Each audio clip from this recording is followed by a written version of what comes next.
like to call to order the Board of Commissioners April 9th meeting. If we could stand and salute the flag, please.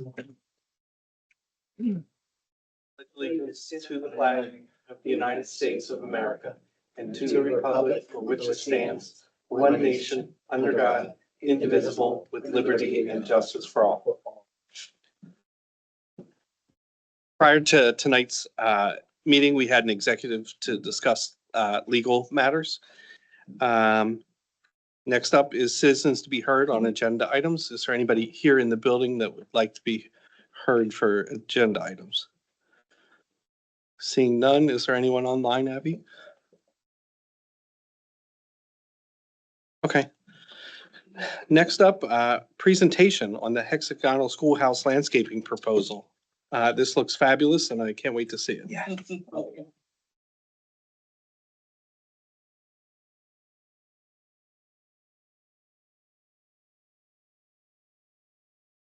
Thank you.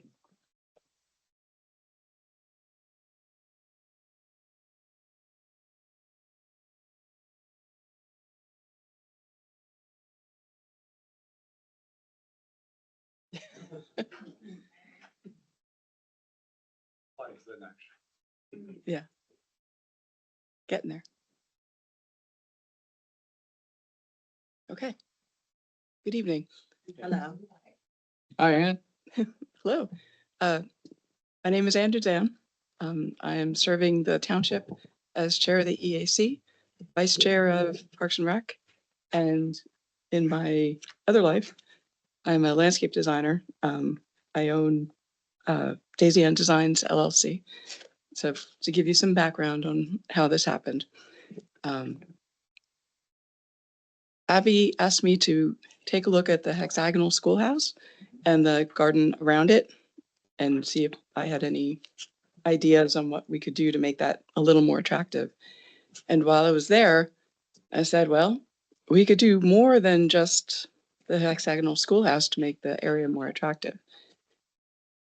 Currently, we don't really use that area. The mowers use it more than anybody else.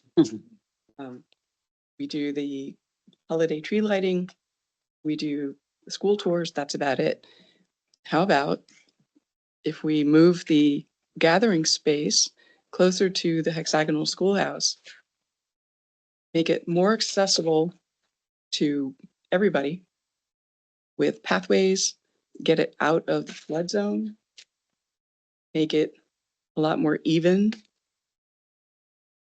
All I was thinking about that, it's like, you know, we don't really have a place for smaller gatherings. If I wanted to go out into a park and just hang out, read or do whatever, there's not really any place for it because there's all these kids around on the other parks, which is great. We need those parks. It's fantastic. But what about the adults? So there's a study hall area, a smaller area off to the side, closer to the schoolhouse that will be, I'm envisioning surrounded by small flowering trees, have some benches in there, have a like a chess and checker table put in. All of this is linked by pathways so that everybody from toddlers who can barely walk, people wheelchair bound, to anybody can just walk around the area.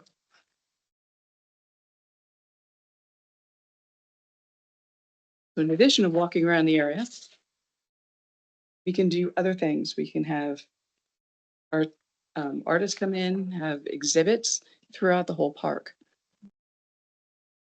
We can have more historical programming involved because it's not just schoolhouse tours. We can have exhibits. We can have fairs, all that kind of stuff. We can have plays put on, small group meetings, everything from, let's say a group of moms wants to get together. They've got little ones and the little ones are too young to go into, say, municipal park. They can meet up in the small area study hall and hang out there for a while and let the kids do their thing.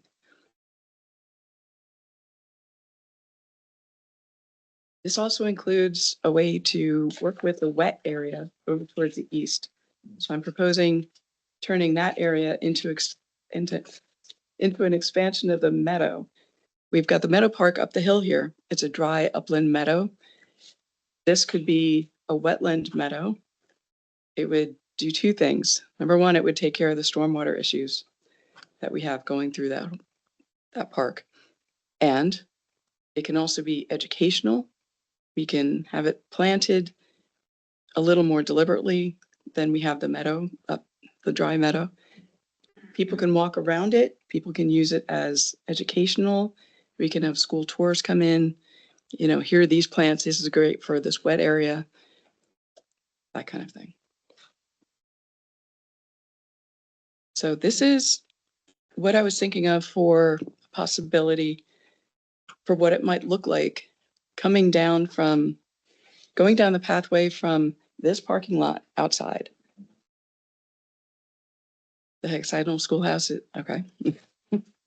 Yes. So the study hall area is over towards the right a little bit in the center. Hexagonal schoolhouse is in the background. And a rain garden is over towards the left, separating the two gathering spaces, capturing stormwater so we don't have a flooding issue. Next, please.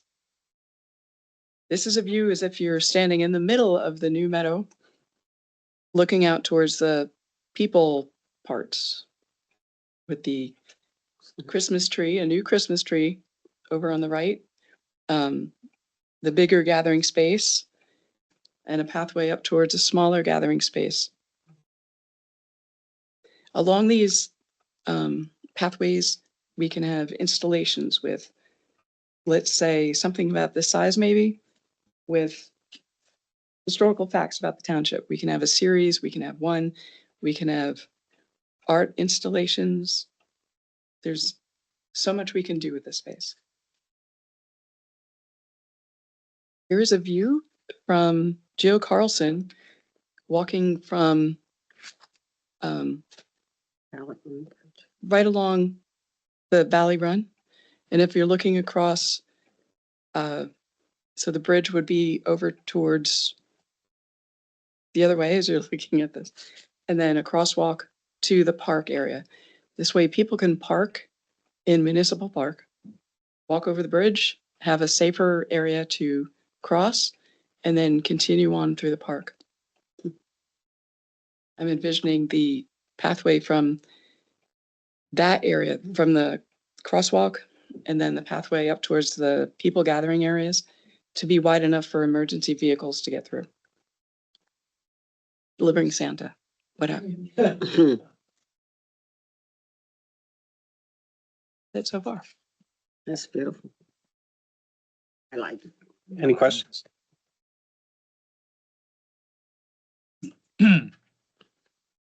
I was lucky to see this at the Historical Commission. I think it's visionary. It's taking in a lot of, it's like everything you could do and doing it in a way that it's beautifying, educational, relaxing. As the pocket parks in New York, we've had this conversation, you know, the ones that nobody knows are there. That's The nice. little quiet ones where you can find a bench and around flowers, and I'd love to see this happen. That's beautiful. Yeah, and I think this, am I cutting off? No. Oh, I'm sorry, but excellent idea. The fact that you're taking an area that it should be used more for our Mhm. residents and turning it into something that more of a destination for folks to come, not just for Christmas time. It's nice. I think it's a great start. There's so much potential what you're offering here. So yeah, so I'm on board, and I'm looking forward to any kind of final product out of this. But Ann, I mean, thank you so much for looking vision, at it yeah. and yeah, the vision That's what of it is, the vision. actually doing something with this piece of Beautiful. land. I actually couldn't ignore it. It's I beautiful. was just standing there and there was all this, and then it just started coming to me. It's beautiful. So Apparently you have a talent for that. And I was there, I would like to, like, when you coming down from the township now and you gotta take your risk of going down the hill. Yes. We can probably put in some stairway or where to go down the hill instead of taking the risk of humbling down the hill. Because was- now, That was one of my most important concerns. I had knee issues up until last year, and I was really taking my life into my hands every time I went down the Yeah. hill Mhm. to get to the Christmas tree I where we were agree. setting up. So my concern was, let's make this accessible. Wheelchairs, strollers, Yeah. rollers, beautiful. whatever. I've also included a couple of gazebos or pavilions so that people can have some shade. Yes. People can eat their lunch there, that kind of thing. So, and So- this is just Nice. ideas. And as the design keeps going, it's going to change, but this is initial. It's gorgeous. That's a great start. Beautiful. So what would our next step be then? Yes. Obviously, this is a beautiful presentation. I know Ann put a lot of work into it. And the next step would be to find out exactly how much this this would cost, of course. That's always a Yeah. consideration. So what we could do is I could coordinate with our engineer to try to develop a cost estimate associated with these types of improvements. And then, of course, that cost estimate could be used to go after grant funding in order to support the design and construction. Mhm. So presumably next step would be to have a conversation with our engineer and to get a PSA in order to establish some work from them to develop that cost estimate. You can do that for next meeting or the following meeting? It probably would be not the business meeting at the end of the month, but definitely by the workshop meeting in May. We should be able to have that ready for board consideration. Okay. Everybody's all right? Let's do that. Oh, yeah. All right, there's your And I- vision. I have another question. What are your thoughts on our beautiful heliport / ice skating rink? What's your vision on this? My understanding is that the asphalt was going to be lifted sometime last summer. And it's still there. It's still there. Okay. That area, after the asphalt's gone, will be part of the wet meadow. It's already flooded half the time anyway when we Mhm. rain. Let's just get rid of the asphalt and plant it. The plantings would take care of the stormwater.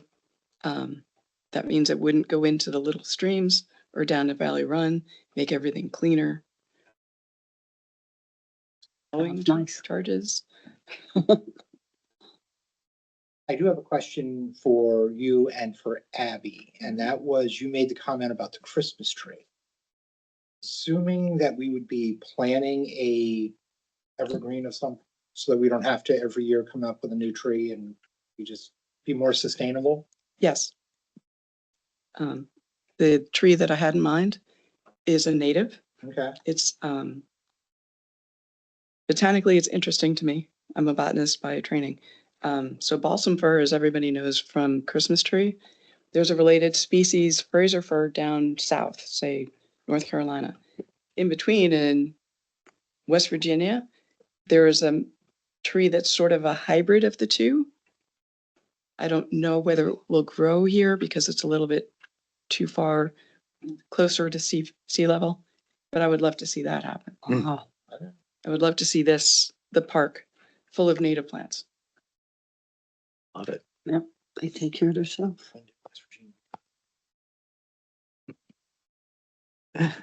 Any other questions? Any questions from the public? Okay, well, thank you so much for your Yeah. presentation. All And right, thank you. keep dreaming. And before you, can I I'll bring this just place show you to life. something before you leave? I'll send this to you. Some life Yeah. in this place. Send you this. Yeah, But, beautiful. You Yes. pass. it all okay, the time. I'll send, and, that's not. Very nice. Contemplation. oh, of course, oh, yeah. So, Okay, All right. next up, Township Solicitor, draft false alarm updated ordinance. So Ray asked me to take a look at your current alarm ordinance, chapter 52, and basically try to address the situation of that the current fine structure is not motivating people to try to deal with their false alarms. So this is just an amendment to section 52-5, which would increase. So the first false alarm in 12 months is basically a freebie. But then on your second, you would be subject to second false alarm in a 12-month period, subject to a $100 fine. Third false alarm in a 12-month period, $250. Fourth, fifth, and sixth in a 12-month, $500, and seventh and subsequent, $1,000. This was something that West Goshen implemented. They are absolutely still seeing false alarms. It's a common problem, but hopefully getting fines will cause the offenders to take action to try to correct the situation. But that was something that Ray asked me to put together. So These are fire alarms, right? Is that what these are? Yeah. Yeah. And is this mostly commercial property? This isn't residential mostly, right? Yeah, well, I mean, we almost never see a residential property. I wouldn't say never, but we rarely see residential properties that are connected to a monitoring service.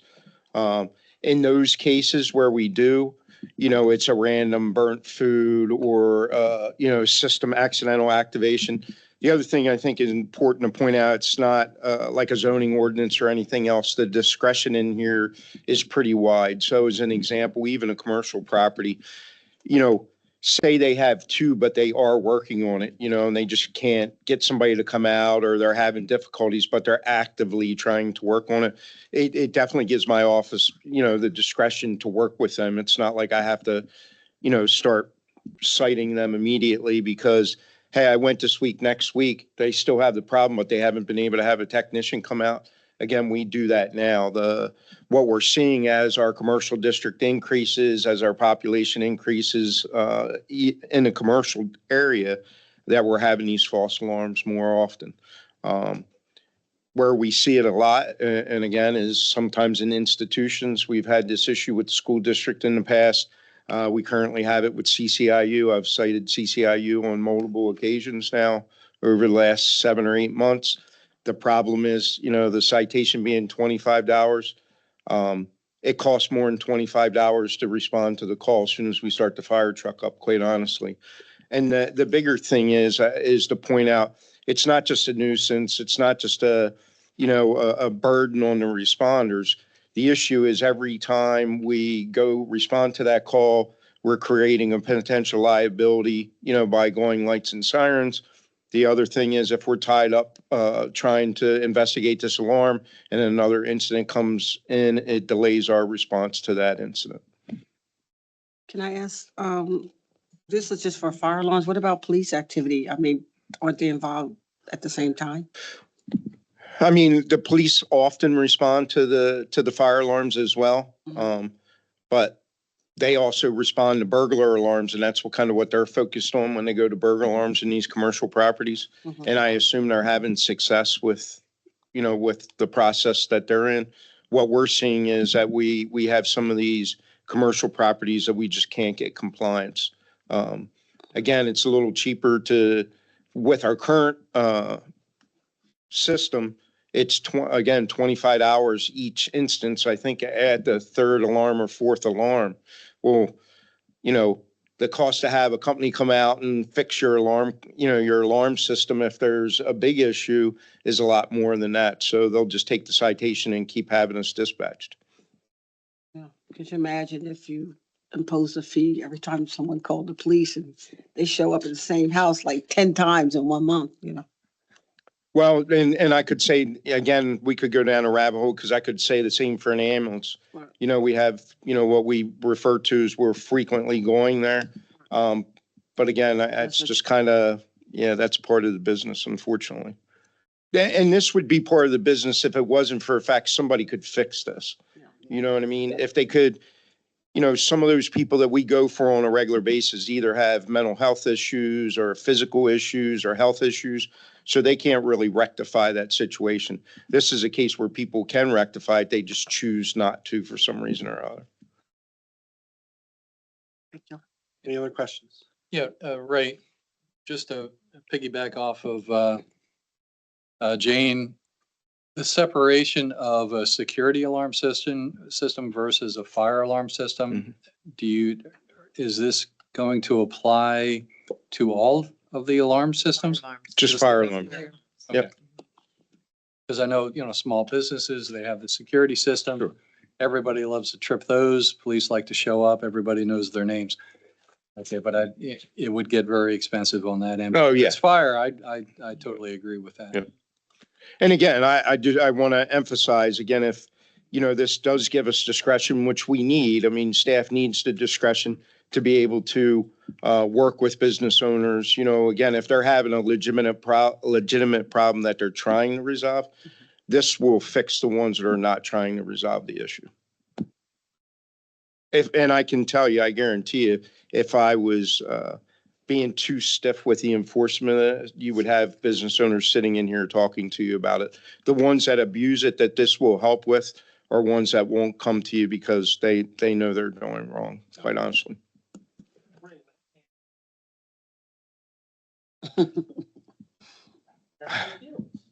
Yeah, there's not a ton. And again, it seems cyclic. Right now, the issue, I have no problem saying, is CCIU.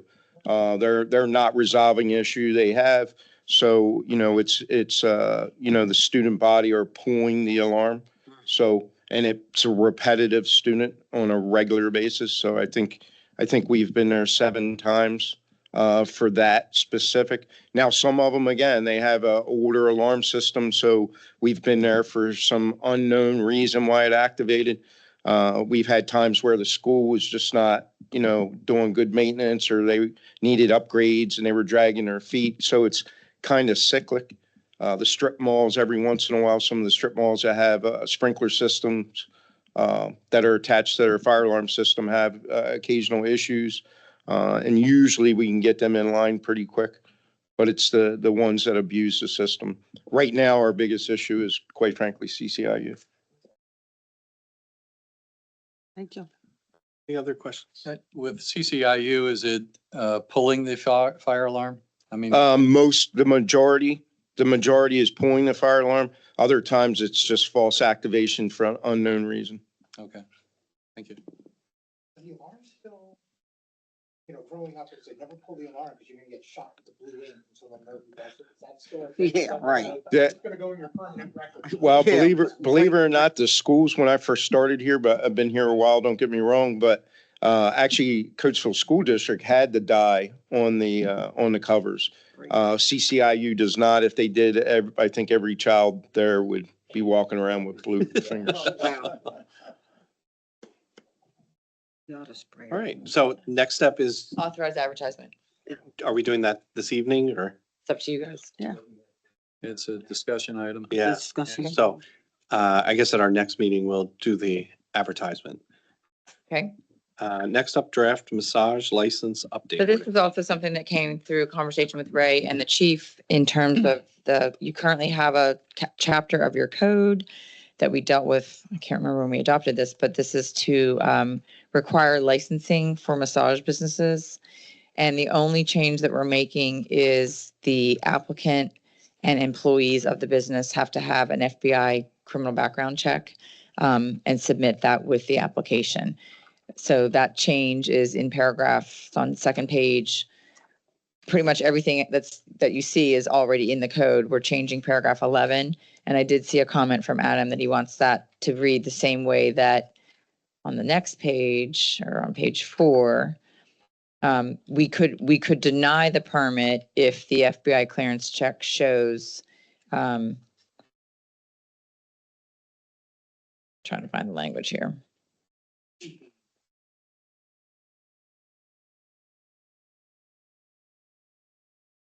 Say it again, which? 2D, section 2, part D. Part B, yeah, but I'm trying to find the language. Where it could be. Why can't I find this?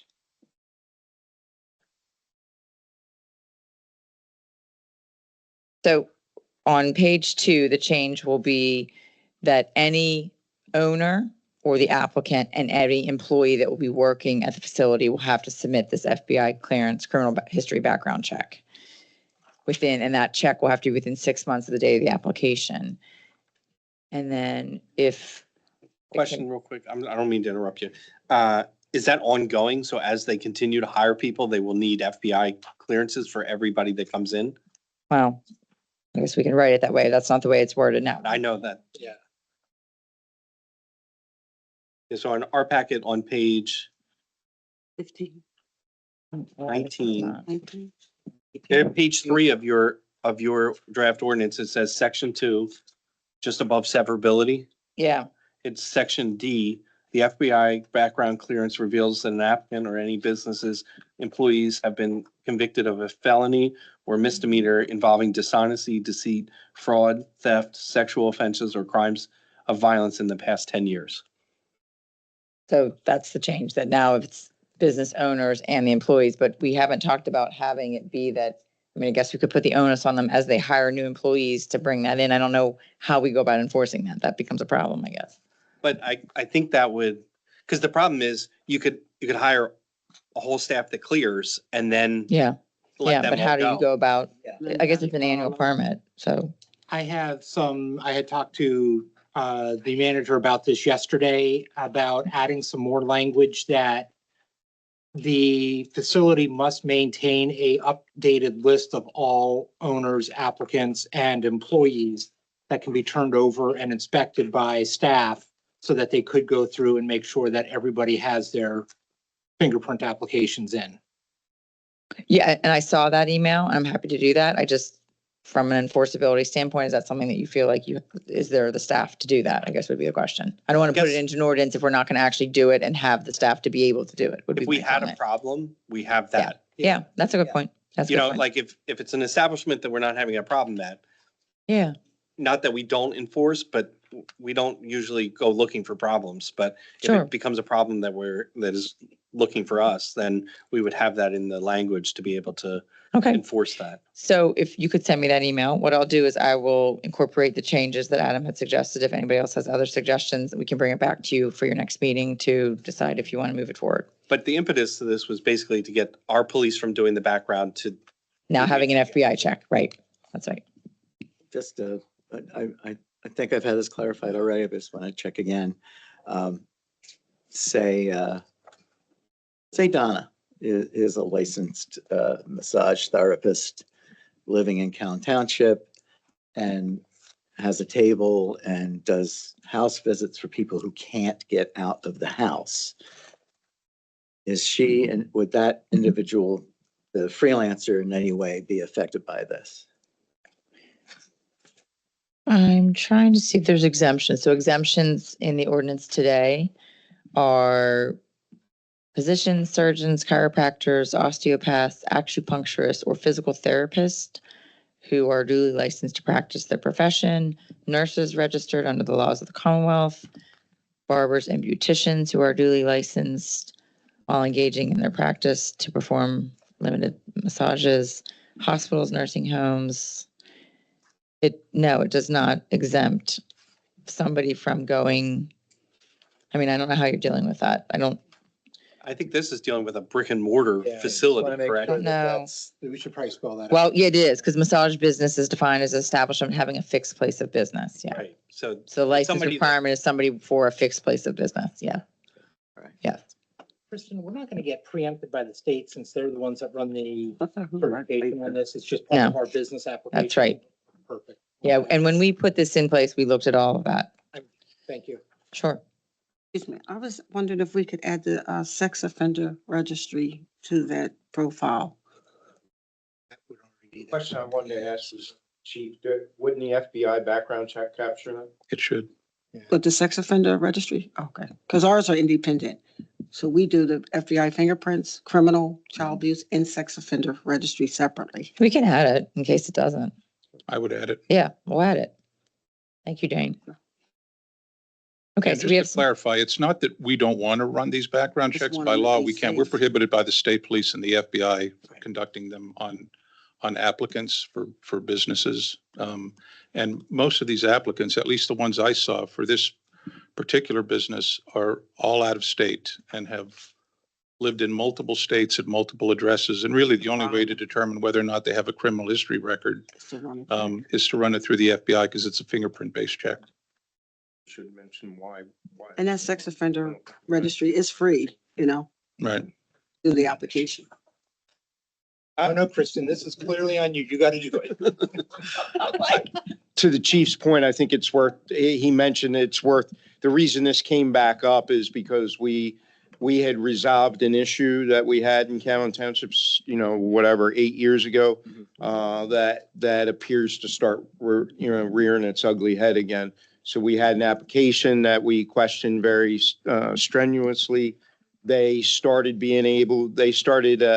throwing a lot of things that looked like they were going to try to comply with the ordinance, but we still weren't getting the truth. No. We did some cursory, the chief did some cursory checking, and it just got worse from there. And they did go away when we pushed back. So obviously it wasn't legitimate, but we found a couple loopholes in this that we wanted to tighten up so that we won't have the same problem. Okay.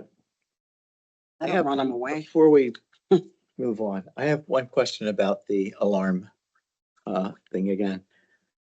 It doesn't specify anywhere in here that it's fire alarm. You have to read the whole chapter, Oh, not not just. Not just that the section. update, Yeah, it's and the I made a note to make rest of- sure, oh. because, Thank you. and I did look at that because we were sort of modeling what West Goshen does, and they have two separate sections dealing with police alarms and fire alarms. So I will double check and make sure of that, but I'm pretty certain when I reviewed it, it was clear that this is fire alarms. Thank you. Okay. Any other questions on the massage license? Okay, next up, zoning ordinance update advertisement. So as you know, you've been working diligently on your zoning task force and you have a completed product and it went to your planning commission and your planning commission gave a recommendation. Under the state law, the municipality's planning code, the final step is for you to hold a public hearing.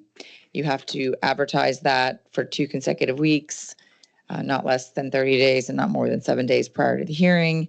It has been suggested that you would consider this as a public hearing at your next meeting, which is, I think, April 29th, 30th. So I just need, if that's the board's desire, I can go ahead and prepare the ad and get it to run in the Daily Local. That's all we need to do. We don't need to, even though we're creating new zoning districts, because it's a comprehensive rezoning, there's no notices that have to be sent to any property owners about the rezoning. I would put it on your website and make sure it's very visible and noticed, but beyond that, as far as following the state law, it's just advertising it for 2 consecutive weeks and holding a public hearing. And I didn't know if you wanted it to be just part of your regular meeting at 7:30 or you wanted to do it in advance or how you wanted to handle that. Thoughts from everybody? I'd be fine with doing it as part of our regular meeting. Or a little before the meeting, Yeah. ahead of the meeting. Yeah, during our main meeting. Yeah. Yeah. You said May meeting. Do you want it May or do you want it to be your April 30th meeting? I want this thing done and out. Yes. After 5 years, yeah. Done and out. Woo. Yeah. If they didn't show up Yeah. in the last 5 years. I'll make sure I have the date right. The 30th? Anyway. We could just do that first, start at 7:30. Yeah, We'll do- yeah. Can do it commencing right as the meeting starts. Okay. So I just need someone to make a motion to authorize that. I'll make that Motion motion. moved.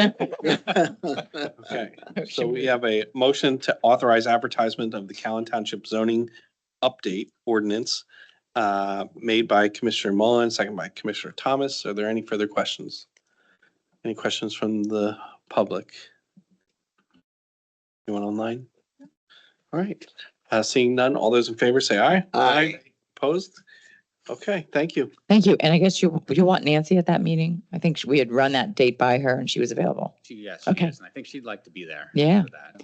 Okay, well, thank you, everybody. Have a good night. Have a great night. Thank you. So much, Chris. Thank you. All right, next up, Township Manager, Lincoln Highway Regional Vision Zero Outreach. Good Evening, Commissioners.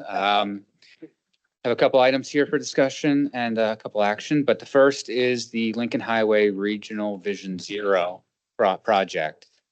This is in addition to the TMAC, the Transportation Management Association of Chester County's active transportation plan. But really in conjunction with both, the outreach effort is about to kick off. This is a postcard that's going to be sent out to approximately 1,500 residents and commercial entities along Lincoln Highway. Next week is the anticipated drop date for this postcard. There's with the QR code, there's more information on their toolkit site that they're going to launch next week. This is DVRPC. And a pretty comprehensive survey that's going to cover both areas of both projects. There'll be a big push from the township, from DVRPC, from the county, from PennDOT to try to get as many responses back from the community as far as the recommendations and the current conditions. Essentially, the goal of this project is to create a plan for Lincoln Highway that improves safety, not just for vehicles traveling on there, but for individuals walking, for folks biking, anyone that's utilizing that corridor to get from point A to point B, attempting to make it safe for everyone. This will be, have been working on this for about 6 to 8 months now, but I'm real excited that we're at the point where we're going to get public comment back. So this will be hitting next week, and I wanted to make sure the board was aware, and also the public. When this hits mailboxes, be sure to fill it out, go online and enter any information that the feedback. There will be public opportunities for in-person coordination. There's specific site visits that's going to occur. So a lot more to come on this, but I just wanted to make sure everyone was aware that the outreach component of the project is about to kick off. I am so excited. This like a dream. And Aaron Callan. It is going to be significant. It's Yeah. definitely going to improve conditions, and the feedback we hope to receive is not just obviously residents, but also commercial businesses along the corridor. If we're able to increase foot traffic in the door, that benefits everyone, especially if they're safely able to access the commercial district. So it's exciting, and this is a big important step. So more to come, but I just wanted to make sure before this gets mailed out next week, everyone was aware. Thank you, Don. Other questions? No, I'd just like to thank the public for jumping up and down here Yeah. in the township building. The excitement here is overwhelming. Untenable. Okay, next up, Ingleside test well drilling proposal. Oh, sorry. You got it here. Hi, Mark. Hey, Mark. Hello, everybody. Can you hear me? Yes. Hey, Mark. This just brought up a thought. I'm sorry if I'm not in order of the business of what we're doing, but with Mainline Health, it kind of goes along the same road with access, pedestrian access. It was decided that they didn't have to have a pavement from the new Lloyd Avenue out to the Royal Farms because that leaves them on an island. Is that correct? We lost you, Mark. Can you hear me now? Yep. Now you can. Okay. It kind of goes a parallel road, but it goes to Lloyd Avenue. It was decided that we did not need Mainline Health to put a sidewalk in along Lloyd leading to the Royal Farms intersection because you're not allowed to cross there. Correct? Yes. That's correct. Okay. Here's a thought about on that, and I want you to, take it and noodle it around. The PennDOT new intersection that is going to be with, I forget exactly how to describe it, but it's different than what we normally have around here. I know they have one down in the Wawa down in, I guess, I don't even know what town that is. Roundabout? You talking about a roundabout? Yeah, kind of like that. So if they're going to put it in a new type of intersection, what's to say that it can't accommodate crossing over to the Royal Farms? So before we let Mainline off the hook, I think we should take that into consideration that the new intersection or roundabout may allow pedestrian traffic to get across there. Because once it's gone, it's gone. Mark, this is Don Beamusall here. The everything we've seen coming from the PennDOT Route 30 bypass expansion, actually under the new federal regulations for ramps coming off the bypass, that ramp's going to actually extend down towards the intersection of Lloyd and 3 Manor Ave. So a lot of the proposals we've seen, if not, I believe all of them, have that intersection going away completely. So closing off Lloyd at that intersection because the on-ramp's going to extend down. At least that's what we've seen as far as the proposals that PennDOT has presented so far.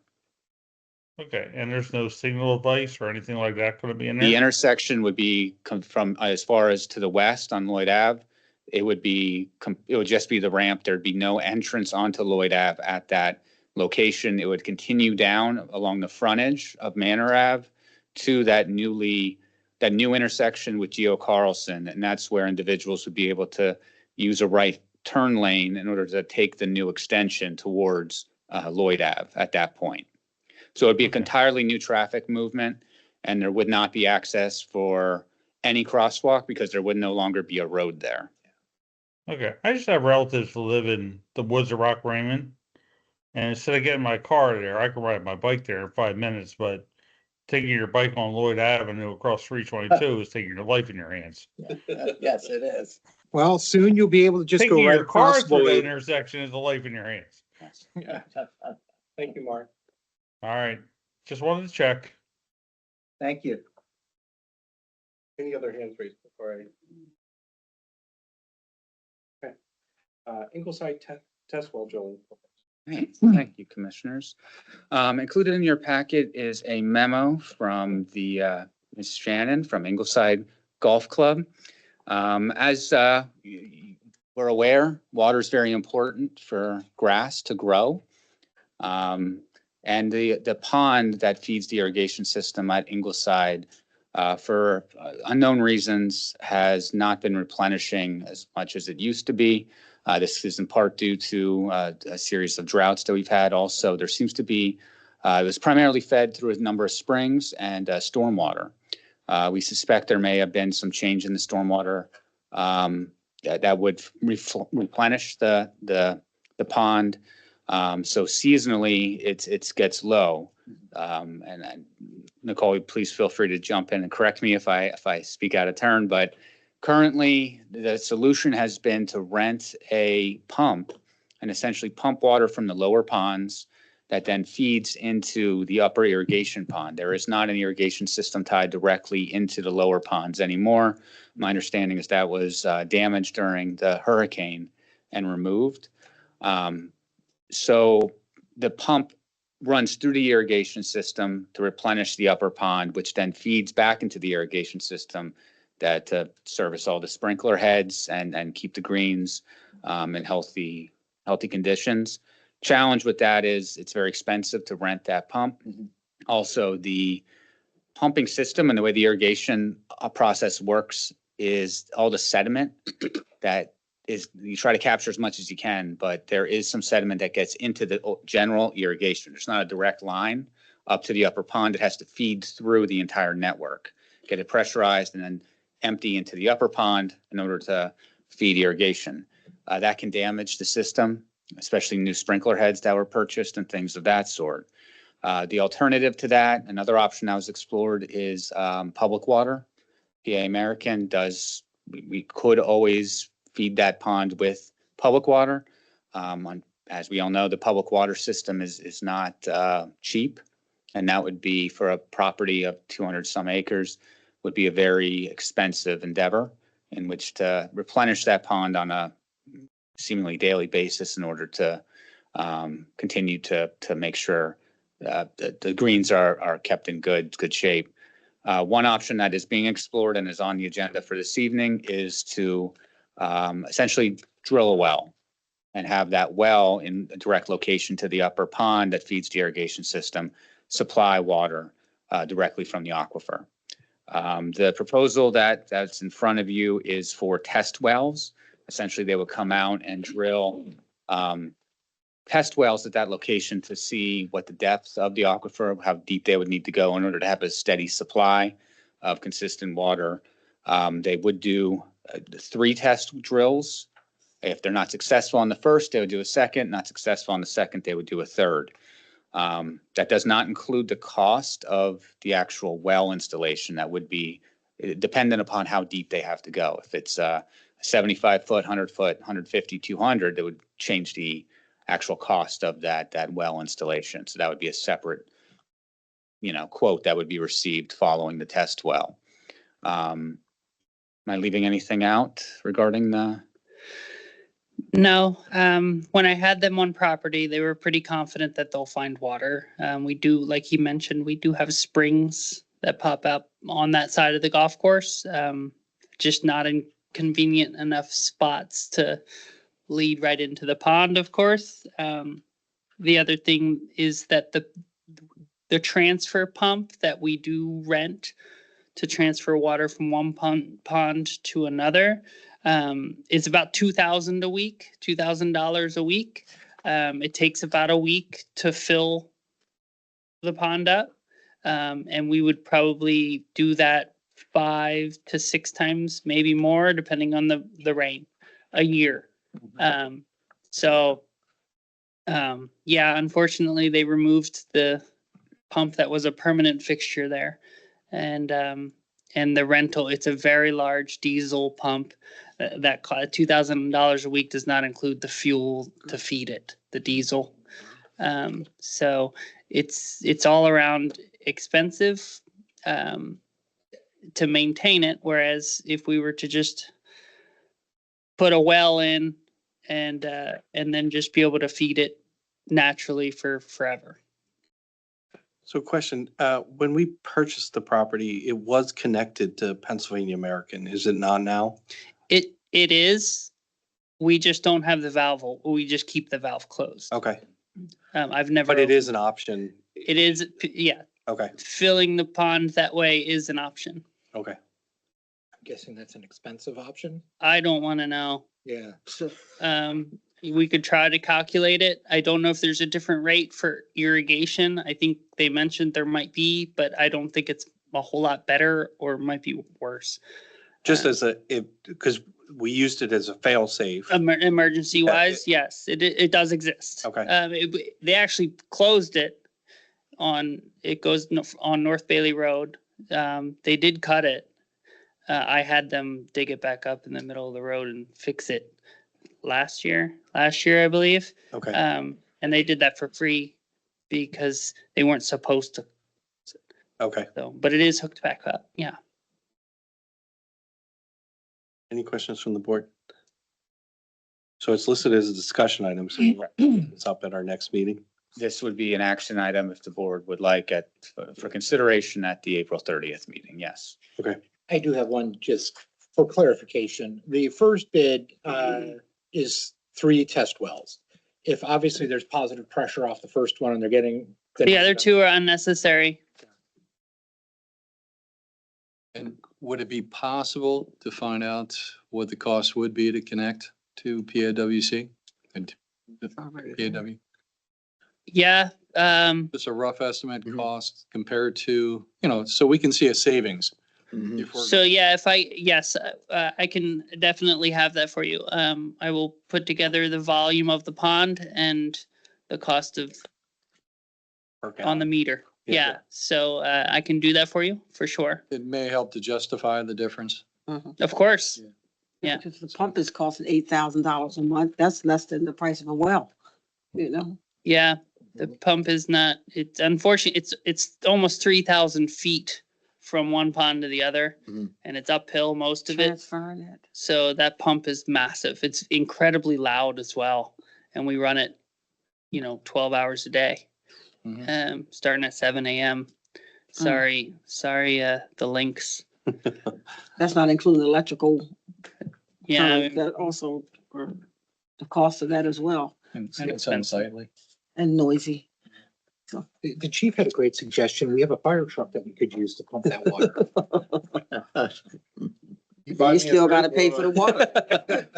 You still You already gonna pay for got the 2. water. Screen. Yeah, I think just, And just give thanks to Mike Fraggle for trying to do the rain dance. He did his best. He Yes. did. He really did. Didn't work, but it was worth a shot. I wonder, the other thing, when they repave the bypass, Yeah. is that going to change the water flow again? I'd love it to be engineered to benefit us if it can. I think But they I did don't some know. improvements curbing on the bypass and we suspect that may have impacted the water flow towards the entire property. And that, looking at the pond itself and we've talked about how that pond was constructed, it wasn't natural. It was really just bulldozed in order to serve as a feature on the course. So it doesn't collect the acreage that so all that snow melt, not a whole lot of it ended up going where it needed to go to replenish the water levels. A lot of evaporated. All right. Any other questions? Okay. All right. Up next, Ingleside ball picker purchase. Thank you, commissioners. This is also, as you can see, Ingleside, it's a request. The driving range is a very popular feature at the golf course, especially with local driving ranges along, Route 100 was the closest to close recently. It's had quite a significant increase in the use of that feature, just individuals coming to hit a few balls. It gets folks in and ultimately potentially having a full 18 after getting to know the course. When all those balls are going onto the driving range, they're tough to collect. Last year, there was a purchase of a golf cart with the cage, as you may recall. So staff would not be out there having to wear helmets in order to collect the balls. Unfortunately, the goal from Ingleside staff was to have the existing component that goes in the front of the golf cart to collect those balls, drives back and forth and picks them up. To use that on the new cart, unfortunately, that component broke this year. So the request is to essentially purchase a new device for the front of that cart in order to successfully collect golf balls off the driving range. So what are you doing now? Very slowly, Picking them up with a bucket. very slowly, when there's no one hitting, we can collect as many as we can, as fast as we can, bring them in, wash them. What do you run out there with With an umbrella. The machine that we would call a picker or a collector, it broke in a way that it functions at about, I don't know, 25%. So if you go slow enough, the balls will actually go into it. Unfortunately, it's incredible. It actually just broke even worse today. So probably the easiest way to do it is by hand. So we just quickly do it. We're not built for that really. So this is budgeted. We do have a line item for range expenses. Yeah, we're gonna forego getting some new mats and some other things and direct all that money to this item. It's a heavy duty item. It's not like the previous one. It's built better. It's from a different vendor. It's designed for what we have out there, which is a rougher Terrain out there. really smooth. There's groundhog holes. It's a mess out there. So, yeah, it's built. It's more well built, so it'll hold up longer. I have a question, Nicole. There's a total of $750 in PGA discounts, but the caveat that it had to be ordered by March 13th. Range. I spoke to Range Servant. They informed me they will honor all of those discounts. Okay, thank you. I guess my concern is we just have this as a discussion and it looks like it's an emergency need. Yeah. I know we don't typically deviate from that. Given that it's a budgeted item, I would feel comfortable if the board would choose, based on the fact that it is an emergency, to have it as an action item. Is everybody okay with that? Yeah. Emergency and budgeted.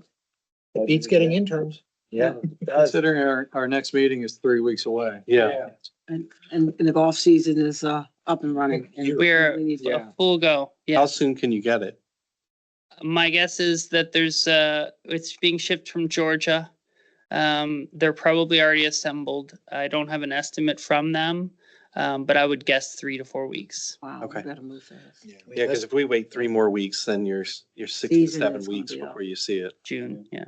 We Okay. missed our chance. We could have recruited at the Easter egg hunt for kids to run out and get the ball. I mean, that's- it's- We could have put it on the fire truck. Look, there's Easter eggs out there. They're all white. Go Got Yeah, the kid would have got them. them. Threw out some prizes for the most golf balls. Okay, so our price would be $67.90, is that right? Is that our final price? Yeah, it's whatever's on there. Yeah. Oh, From Range yeah. Servant? Rain Yeah. servant, yeah. Oh, I have 63.45. So What? that's after the That's discount. after the Okay, discount. yeah, 63.45. What was that again? 63? 45. 45. Okay, so I would entertain a motion to purchase a ball picker from Range Servant for a total of $6,345. So moved. Second. Moved by Commissioner Evans, second by Commissioner Kennedy. Are there any other questions from board members? Any questions from the public? Okay, seeing none, all those in favor say aye. Aye. Opposed? Motion carries. Thank you. What? Next up, 2026 roadways line striping program. Commissioners, in your packet is a memo from Director Huggins, Department of Public Works. We had each year, obviously, the road lines on the roadways, the double yellow, and the fog lines, the white line, need to be repainted in certain areas. They're on a schedule to go around when they're starting to fade. Received 3 quotes in your packet. Lowest is from DE Grimmel Incorporated for a cost of $20,289.47. The recommendation from Director Huggins is to award this year's line striping contract to DE Grimmel Incorporated in order to perform that work. There's a list of proposed roads to be the lines to be striped in your packet as well. And none of these roads are to be paved this year either by us or Pennsylvania They are American. not proposed. Okay. No. So that'll help. I'm assuming that it was PennDOT out spraying, striping on the turn lanes down 30 today. I would imagine so, unless it's some resident that was feeling eager. Probably out there filling potholes. Oh, they were doing that too. They had that automated truck coming down. Mhm. Okay, so we will bring this up at our next meeting. Is that And if you have any questions, I can, of course, get that information by the next meeting. okay? Any other questions on that? All right, next up, Andrew Circle Disabled Parking Sign Application. Thank you, Commissioners. Yes, we, from time to time, receive requests for handicap parking, dedicated parking locations, parking spaces. And there's criteria in which to request and be approved for a dedicated space. Now, it is important to note the handicap designation is not explicitly designated for the individual requesting the space. It is a public handicap space. It's restricted for those with that, classification or qualification. This was reviewed by Director Huggins. I believe the chief has also reviewed the location and made some recommendations on where the appropriate location would be that would facilitate the individual requesting the handicap space, and with meeting all the necessary ADA criteria as well. The individual requesting does meet the criteria and has provided that documentation within the packet. And I'm happy to answer any questions or defer to the chief if I'm not familiar. Chief, you have anything? Okay, So this wouldn't just be designated for him, it would be No. for anybody that has a handicap need Correct. and he understands that. So it's not solely inclusive for himself. Right, it would be in the overflow or visitor Right. parking, so we would designate, and there are no handicap spaces at all in that entire area, so. It's a common area. These are the townhomes back there next to the hill. Correct. Is there any way Ray or Ray's like, don't drag me into this. That, I mean, obviously if they had gone through the land approval process back, when other people were in charge, there would have been a requirement that certain number of parking spaces be designated as handicapped. Is that so something this had no overflow. back And then? in 2006, we took half of the open space that was there and created parking because they had nowhere and they were parking around the island and the fire trucks and ambulances couldn't get through. So in 2006, we agreed with the HOA, we took half of the open space island and we created parking. And it, just to your point, just real quick. So unless it's multifamily, meaning apartment buildings, actually there is no ADA requirement for ADA parking. So I just want to, just real quick to make a comment. So the ADA parking does not have to meet technical ADA standards. And I say that because there's no ADA access from the parking space to their home. Oh my God. Okay. But it does, Director Huggins and the chief do look at that, where's the most accessible space Yeah. that makes sense to try to get to that home.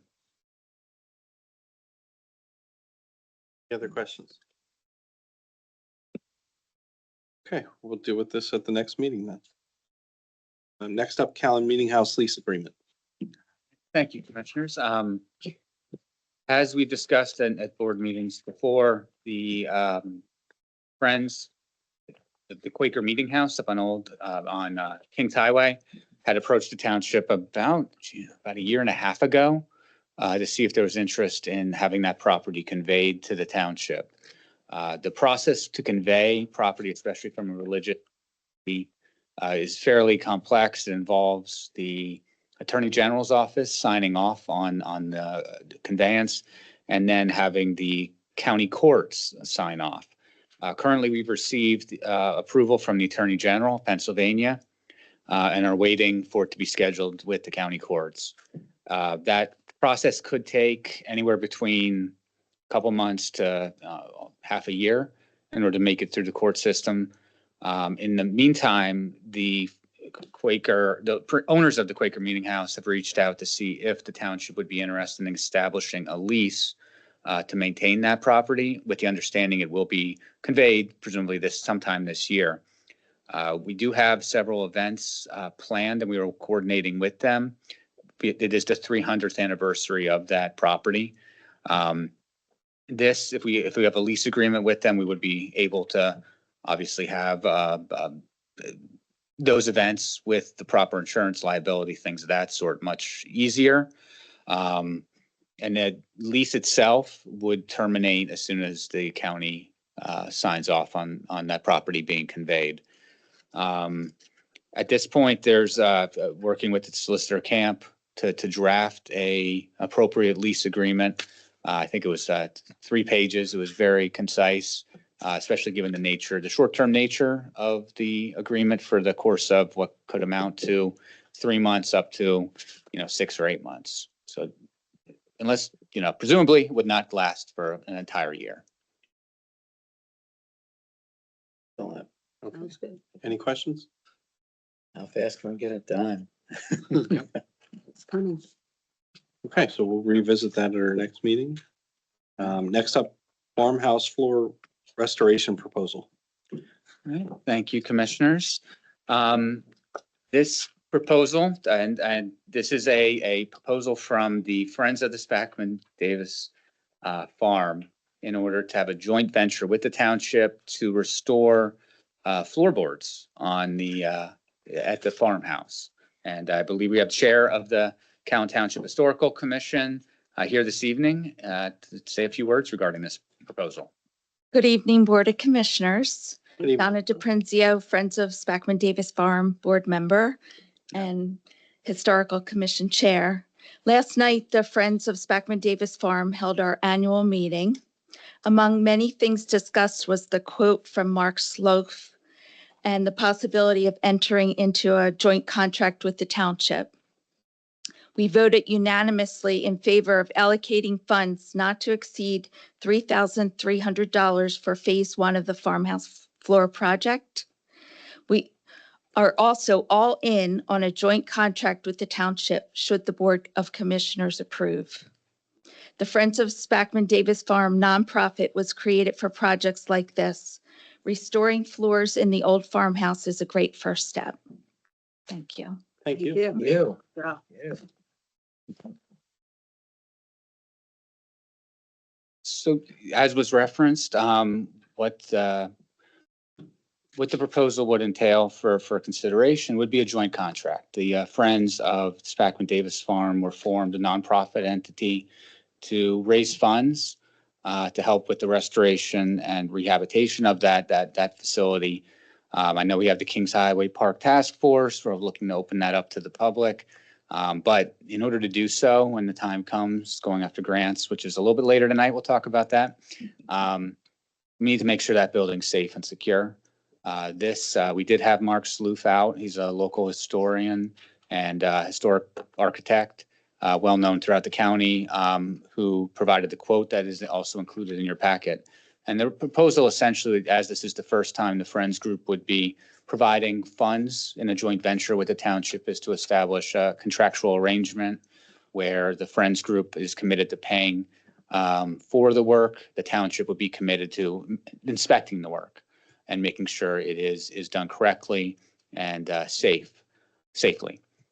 So if the board would be interested, we'd work with Solicitor Camp in order to put that contract together, joint contract, and hopefully that could be used as a template for any future projects as they come available. Sounds good. Any questions or comments? I think it sounds great. I did have one question, Donna. Thank you so much for coming in and explaining this to us. Have you already done a fundraiser, or are you planning on a fundraiser to collect this money? So as far as a fundraiser, Mark, do you want to just mention? No, we have the money. Yeah. They Oh, have okay. the money. We have the money. Oh, okay. Even better. Even better. There They you have go. money to do more. All right. So, Any other questions? No? No. Mm-mm. Thank you, everyone. Thank you. So what I gather is you're continuously fundraising in order to support Yes. projects like Yes. this. They, Okay. they've built up a really healthy account. They want to start spending it on the house. Okay. I thought a fundraiser of save the floors would be. Floors. Hey, or just like There's more floors. let There's people plenty of fall floors. through. There's a lot of floors, right? Second floor. Save the floors, next right? one. See somebody Well, falling that- through, holding on a rafter. Yeah. GoFundMe. So you'll work with Solicitor Camp and bring it back to us at either next meeting or the following meeting? That's correct. Okay. yes. Excellent. All right, so that's taken care of. And now sale of 2017 Ford Edge. Thank you, Commissioners. Actually, agenda items 2.8, 2.9, and 2.10 involve authorization in order to list for sale vehicles from the township fleet. 2.8 agenda item is from the Life Safety. It's a 2017 Ford Edge. It's the gold vehicle that you may have seen over the years in the parking lot. Ah, yes. And for public Champagne. champagne, of course. Hey, And for public works, there's a 2005 dump truck and a 2011 F-350 crew cab. And this would just need to allow us to list them on municipal bid for sale. Would it be prudent to lump these all into one motion? Is that Here they're okay? similar. You could do agenda items 2.8 to 2.10. Yeah. Are there any questions from the board before I ask for a motion? Nope. We need to pay for a fire truck. Yeah. Right.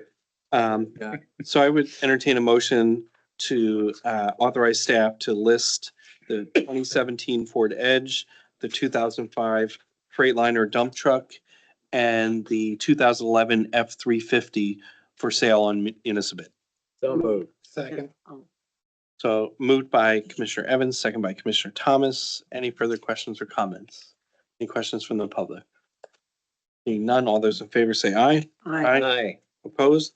Motion carries 5-0. What do we got next? Civil Service Commission Certified Firefighter List.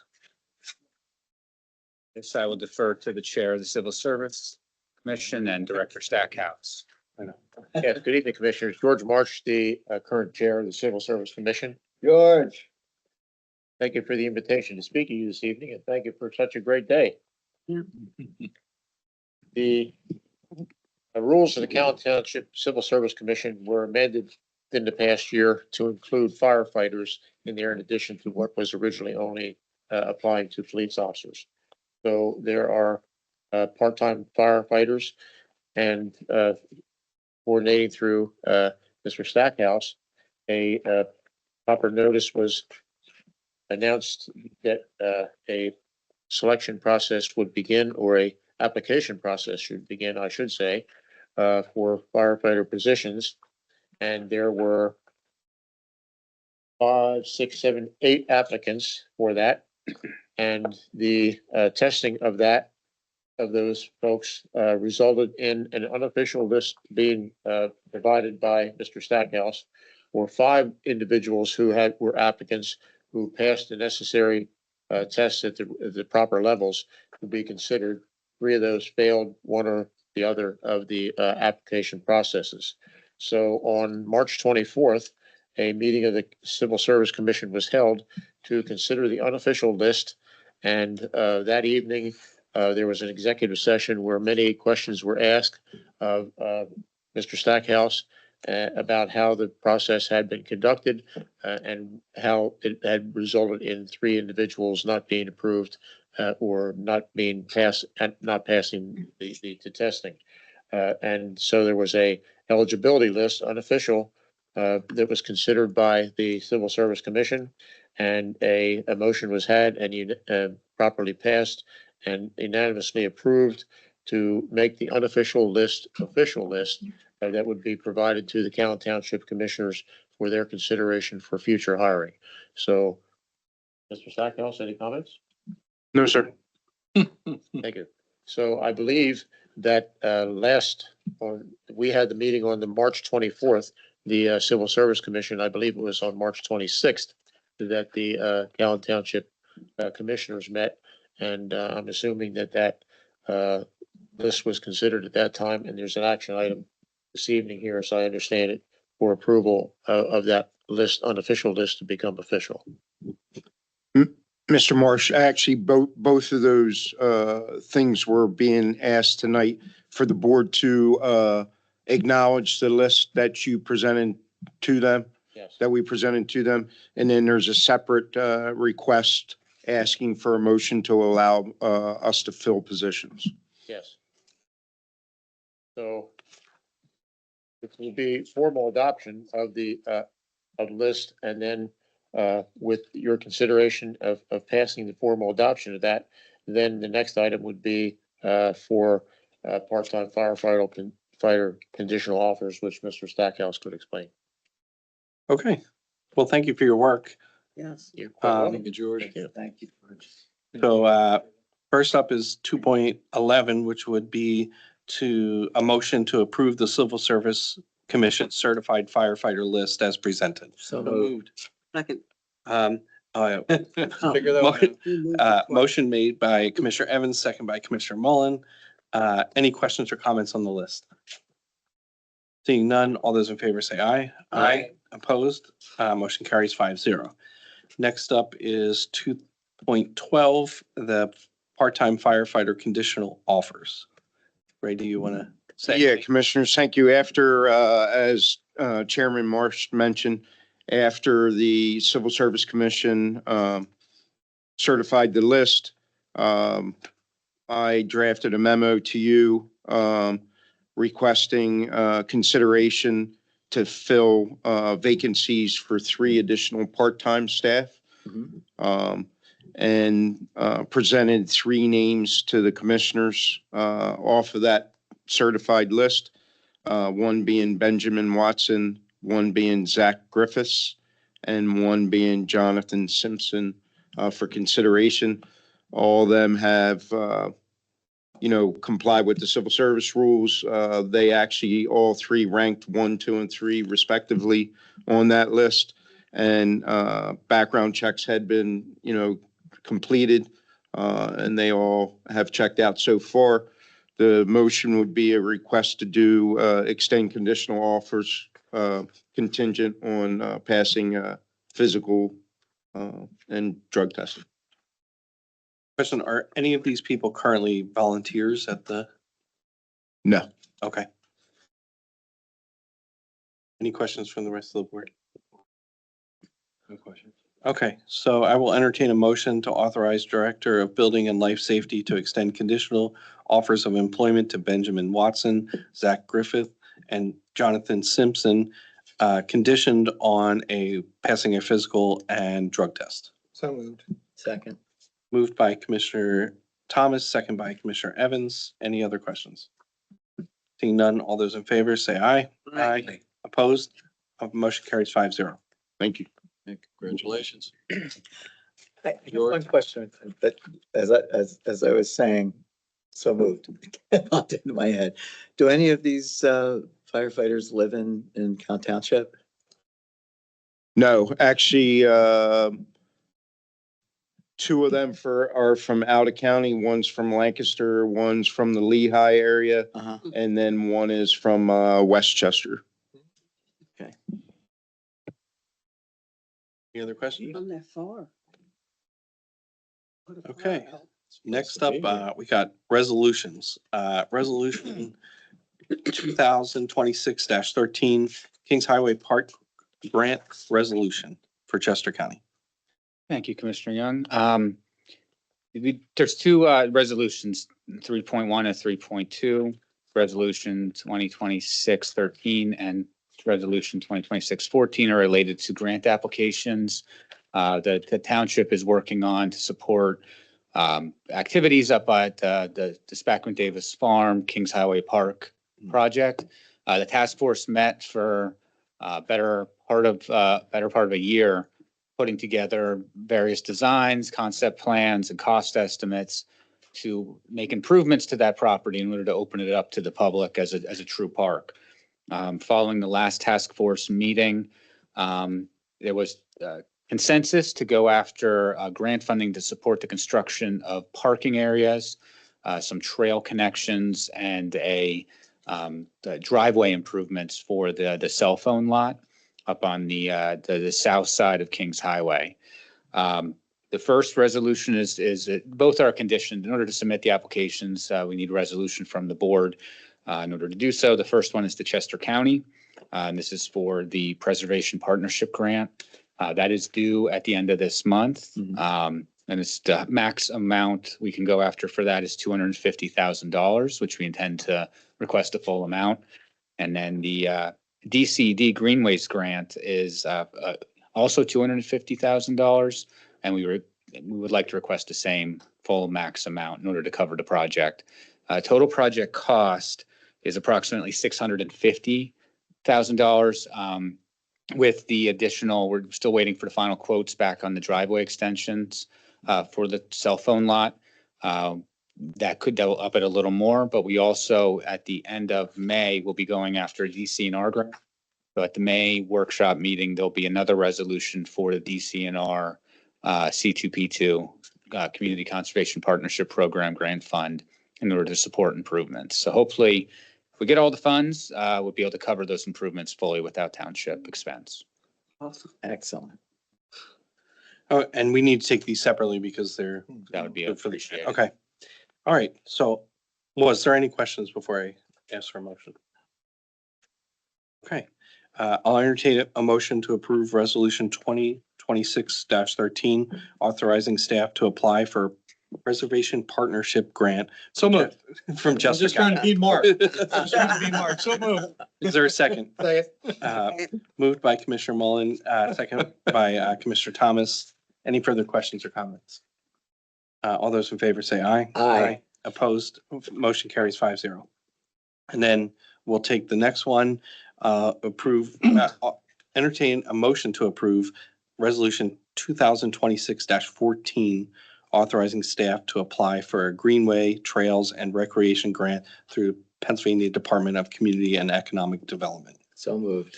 Second. Moved by Commissioner Evans, second by Commissioner Kennedy. Any further questions or comments?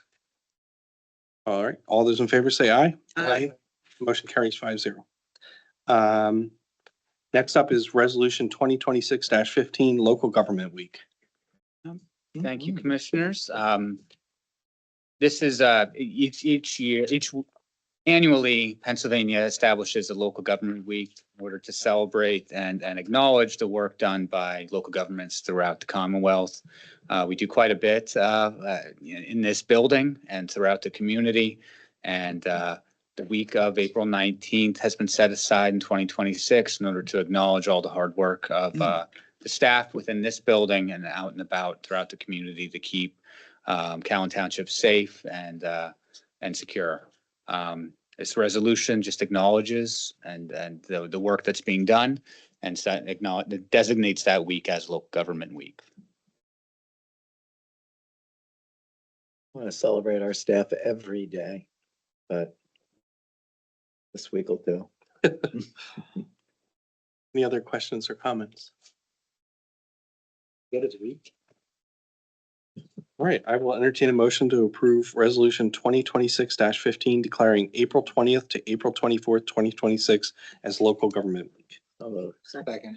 Moved by Commissioner Evans, second by Commissioner Kennedy. Any other comments or questions? Yeah. Short week. Good idea. All those in favor say aye. Aye. Opposed, motion carries 5-0. And next up is 2026-16 Library Week. Thank you, commissioners. Yes, this similar resolution designating the same week as Library Week in Pennsylvania. This year, their theme, the 2026 theme, is Find Your Joy. And it's meant to acknowledge the local libraries and the positive impact that they provide for local communities. Any questions or comments? That's a good week to find a book about your local government. Yeah. There you go. Maybe the one that we read for one that just did the video, Read Across America. Yeah. Busy Town, yeah. Maybe we could take that out of the library and bring it here for a week. All right, so I will entertain a motion to approve Resolution 2026-16, observing National Library. So moved. Second, Second. moved by Commissioner Mullen, second by Commissioner Thomas. Any further questions or comments? Seeing none, all those in favor say aye. Aye. Opposed, motion carries 5-0. Next up is March 26, 2026 board minutes. I will entertain, it says motion to table the minutes. Yeah, I didn't have any in my packet. Okay. Yeah, I don't either. Yeah. I guess we're tabling those minutes. So I'll entertain a motion to table the March 2026, Not 26. March 26, 2026 minutes. So moved. Second, moved by Commissioner Evans, second by Commissioner Thomas. All those in favor to table the minutes, say aye. Aye. Opposed, motion carries 5-0. Next up is the checklist approval. I will entertain a motion to approve checks 55,646 to 55,696 and manual check 325. Second? Second. Moved by Commissioner Mullen, second by Commissioner Thomas. Any questions or comments on the checks? Seeing none, all those in favor say aye. Aye. Opposed, motion carries 5-0. Next up, board liaison reports. We'll start with a very exciting last couple of weeks for Parks and Recreation. Yep. Just want to say thank you for everybody that attended our annual Easter egg hunt. It was a blast. I think we had over 5,000 eggs. 5,000. And a special thank you to Texas Roadhouse and Sports Clips for their donations of eggs that were stuffed with coupons for children to get discounted haircuts or free cuts. And I'm sure they received free kid meals at Texas Roadhouse. So if you took your kids out to dinner, they got to eat free. So we really thank Texas Roadhouse. They've been reaching out to us quite a bit and want to be a part of some of our summer series, and I'm sure Community Day and National Night Out. So we'll keep them around, and they want to even bring that little armadillo thing out here. And so don't be surprised if you see him running around the township soon. Maybe they could sponsor be a sponsor for the America 250 as well. We're looking. Yeah, for we can sponsors. ask. Yeah. And it was the first year for our sensory egg hunt.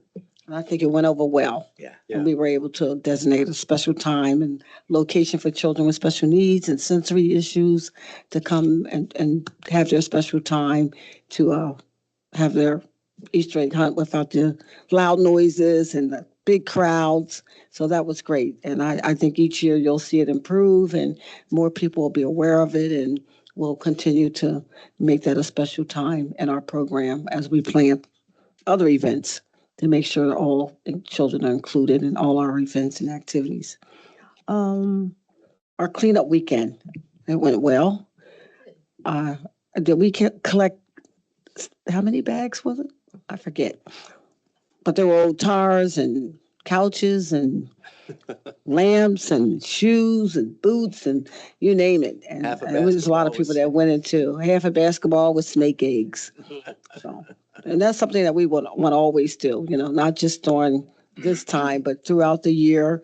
There'll be opportunities to continue to clean along the streams and byways and highways. So, just keep your eye on the website to see when other cleaning events are going to be happening throughout the township. We had a presentation from a group called Fathers Standing in Hope. And what they like to do is eventually bring the fish rodeo into Lloyd Park. It's something that we got to collect more information on and see what kind of financial contributions they're asking for. But it's like a rodeo. They stock the ponds and you bring the kids in and they learn instructions on how to fish. And it's something they've been doing in the Coast Ferry, I think, for a while. And now they're reaching out and would like to come and collaborate with our Parks and Recs department to stock our ponds and have a fishing event. So we'll continue to collect information from them. We are going to invite them to come into one of our workshops and talk a little bit more about it. Also, we had the Boy Scouts. They're looking at doing a special project at Lloyd Park. If I'm correct, they're looking at putting as a project for the Boy Scouts, fixing and putting a bench around the big tree there. Yeah, but it's kind of dilapidated and torn down. They want to restore it. So that'll be a nice project. They're going to pay for all the materials and they'll be well supervised to make sure that they get their scout badges to come into the park and restore that bench. We talked about our summer series. It's going to be jumping off Art in the Park. I think our first one's going to be June 3rd, and we're looking to have portrait sketching. Is that correct? That's going to be the first adult art in The the park. adult one, yes. I think it's later in June, I but think June 3rd, yes. yeah. And they're looking at doing some streaming life through clay. It's just so many different ideas that are popping out all the time. So just watch our website and look for some exciting events that'll be taking off starting June 3rd. Also with our movie event, we're looking at doing the Treasure, I don't know if it's Treasure Island. National treasure. National Treasure Island. So we're looking at some other ideas to put in with the Treasure Island, like probably like a hunt and having some other kind of features so that the children can interact before the movie, so Nice. a lot of good things going on. We have a bus excursion, Washington DC on May 30th, a day on your own. Make sure you get on that bus. I didn't know I was going to be disco buddy at the Easter egg hunt, but it was really fun. I mean, I played with kids all day, so I was in my element and kept the kids hopping and some of the adults hopping, and it was a really nice day. It was very festive, and we talked about even having more activities possibly next year because there were so many kids and they didn't want to go home, but we, the wind came by and a little bit of rain and swished everybody away. And then the sun came back out. But it was a beautiful event. And we did talk about maybe adding some more interactive activities for the children because there were so many kids there. Maybe 600 or more. Wow. Mhm. That's all I have for Parks and Rec. You have anything else you want to add, Abby? I tried to get it all. And for COG, on tomorrow, and I'm sure it was on the website, there's going to be a conversation on infrastructure with elected officials. And that's going to be at the Honeybrook Library. So if you up at 8 o'clock and you want to participate, that's where it'll be taking place at, from 8 to 10 at the Honeybrook Library. A conversation on infrastructure, 8 a.m.? 8 o'clock. Gonna need it. Free coffee. Sure to be up that early. Yeah, that hour does not exist. And again, this year, they're going to be giving out the scholarship again, $2,500 to a student that's going to be accepted into a 2 or 4 year college program, in government, something associated with public service. Also on May 27th at the Public Safety Campus, there's going to be a training called Zoning for Strong Communities. So if you want to sign up to go there, What time is it? Is it it's 8 going to a.m.? be 6 a.m. No, 5:30. I believe it's at 5:30. Okay. I'll double check the time. We can start our zoning all over again. And we all shared ideas of events coming up. They're going to have, Modina's going to have their duck derby on May 30th. We did list the Spackman Davis Farm Picnic for June 20th. What else is going on? Everybody was talking about their different events for the summer. Everybody's getting excited about activities. Everybody seems to be joining with the Art in the Park. I see some other municipalities are starting to pick up on our ideas, which is fine. That's what we're here to share ideas, and people are really taking to it and having movie nights in the park. That's a big event. Families seem to enjoy it a lot. That's all I have for COG. Thank you, Jane. Sure. Jane, I have two quick questions for Sure. you. That zoning again was May 27th? No, May 27th May at the Public Safety Campus in South Coatesville, the training Is there a center. website you go to? You can go to the COG website for that. Okay, perfect. And then the conversations with infrastructure with elected officials is tomorrow morning. That from 5 to 6:30 p.m. Yeah, at the South Coastal facility. Right, Anything thank you. else, Adam? I do have one other, I had brought this up last year. And I was wondering if this would be the time, since we have Nicole and Parks and Rec in the room. The idea of what was that? The golf where you kick the ball instead of use the drivers. I think we should challenge some, if they're going to be stealing our art in the park, we should be challenging some other township staff to some sort of. That would be nice. I like this. Yeah, bring them on. Doesn't, no, I'm not even gonna ask. We better stick with We'll have to volleyball. choose carefully who we Yes. want to take on. Yeah. But Nicole, I think they've got one in the works, Yeah. but Yeah, we host an annual event of foot golf Mm. for the Coatesville Youth Initiative, where they kick the ball into a 21-inch wide hole. Yeah, Foot golf. yeah, foot golf. Maybe you can Nominate Ray find, as tribute for. for- maybe you can find water in that 20-foot wide hole. That's it? Okay. Next up is Municipal Authority and Dara. All right. First, I do want to say thank you to Jane for being the MC at the Easter Egg Hunt. She was incredible. The energy coming out of Jane during that she did not stop the entire event. Stop. I think that's why the kids just stuck around. They just loved it. So, thank you, Jane. Yeah. I got about 3 calls to do parties. And the kids at the sensory group, we had compliments from the parents. They really appreciated That it. was nice. Yeah, So that really turned out nice. And those carrot tops were, Yeah. The carrot The top. carrot Carrot top. top. That was beautiful decoration, so. See, it's fun and exciting to talk about Park and Rec, but I'll talk about sewer. All right, where am I here? You're a Ninja Turtle. Ninja Turtle, yeah. That's pretty funny. March 23rd, Getting late. last meeting, yeah, we authorized the chairman to sign the engineering consulting agreement between Count Township Municipal Authority and Pinoni Associates. If everyone recalled, Ross had moved from Gilmore over to Pinoni. Ross has done an outstanding job with CTMA. We were hoping to continue our relationship with him specifically. So we were able to work that out with Pinoni. The other thing we did, authorize Pinoni to proceed with going out to bid for the Phase 2 portion of the Ray Road project contingent, that all the necessary permits are received. This, about 2 years ago, there was an emergency issue along the stream banks and our lateral pipes were showing.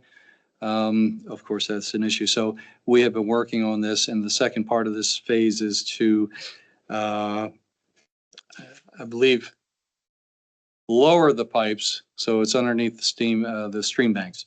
So nobody can actually jump on top of our pipes and destroy them or any other issues. So, and Dara, it's the same thing, continuation of the future expansion plant modernization project.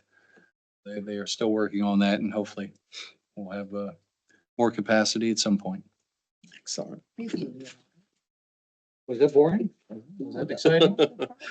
Oh, the turtles? There are no bog turtles. or Ninja Turtles. They live in the sewer, you know. Fireboard. Oh, Fireboard, yes.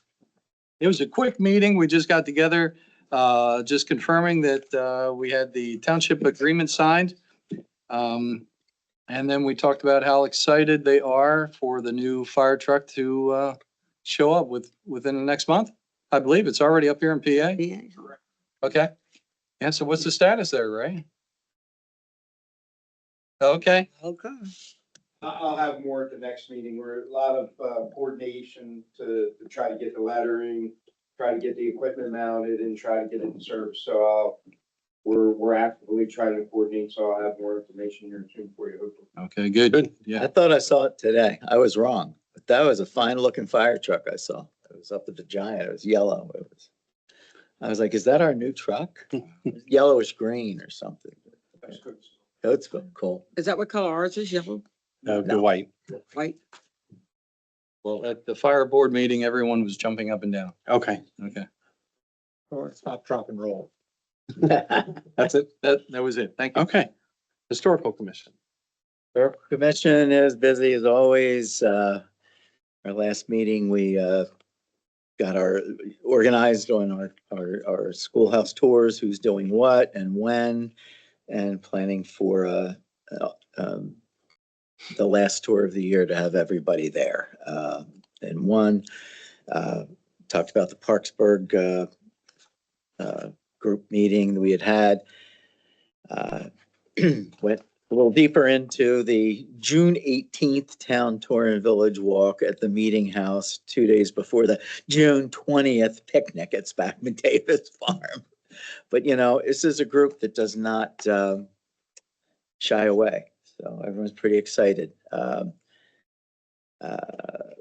Talked about promoting some Dare to Declare pop-up events and agreed it was, we'd start pursuing some. I spoke with the principal of Callan Elementary the other day about doing a Gen Alpha Dare to Declare at their legacy walk and potentially getting going in, with an eye camera and shooting their graduating class, reading the Declaration of Independence. There are ad that for the weekend events for 250 will be in the spring issue of the CCHPN Ledger. And then we're prepared for the April 1st township-wide historic preservation ordinance meeting. Adam shared a PowerPoint he had prepared and also he shared it with us on preservation. And then he had shared it at the CCHPN County Planning Commission spring luncheon. The HPO meeting was it was packed. We wish they would all come to every meeting. We got some good feedback. Seems like the biggest stumbling block is where people don't, they think that all those strict regulations on demolition applies to like if they want to change a light bulb, which it doesn't. So we're trying to work through that. We had posters around with different reasons for preservation, and everyone put their little stickers on, and that was fun. Lastly, spoke with Joe Tassoni from Coatesville High School about the Gardner Vielhaus student project that had been abandoned a couple of years ago, and there's an interest in possibly resuming it. So I think we're going to meet out there next Tuesday at the Gardner Vielhaus. So that's it. Having fun. Thank you. Lincoln Highway. We did not hold a meeting last night because it was canceled due to inclement weather. Yeah, that's So right. we are like, free. Okay. All right. Well, that was short and sweet. It's only March and we've already missed Yeah. 3 meetings. I mean, this is. All right. Any additional questions or comments on that? Oh, wow. $20? Do it. Any additional business? Any public comment? All right, seeing none, I will entertain a motion to So adjourn the meeting. moved. Second. All those in favor say aye. Aye. Opposed, motion carries. We're adjourned. I don't think we got-